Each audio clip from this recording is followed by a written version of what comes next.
لوگوں تمہارے پاس تمہارے پروردگار کی طرف سے نصیحت اور دلوں کی بیماریوں کی شفا اور مومنوں کے لیے ہدایت اور رحمت آ پہنچی ہے۔ کہہ دو کہ یہ کتاب اللہ کے فضل اور اس کی مہربانی سے نازل ہوئی ہے، تو چاہیے کہ لوگ اس سے خوش ہوں، یہ اس سے کہیں بہتر ہے جو وہ جمع کرتے ہیں۔ کہو کہ بھلا دیکھو تو اللہ نے تمہارے لیے جو رزق نازل فرمایا تو تم نے اس میں سے بعض کو حرام ٹھہرایا اور بعض کو حلال۔ ان سے پوچھو کیا اللہ نے تمہیں اس کا حکم دیا ہے یا تم اللہ پر جھوٹ باندھتے ہو؟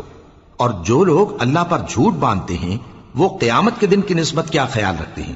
بے شک اللہ لوگوں پر مہربان ہے، لیکن اکثر لوگ شکر نہیں کرتے۔ اور تم جس حال میں ہوتے ہو، یا قرآن میں سے کچھ پڑھتے ہو یا تم لوگ کوئی اور کام کرتے ہو، جب اس میں مصروف ہوتے ہو تو ہم تمہارے پاس ہوتے ہیں، اور تمہارے پروردگار سے کوئی ذرہ بھر بھی چیز پوشیدہ نہیں رہتی، نہ زمین میں اور نہ آسمان میں، اور نہ کوئی چیز ہے اس سے چھوٹی اور نہ بڑی مگر کتاب روشن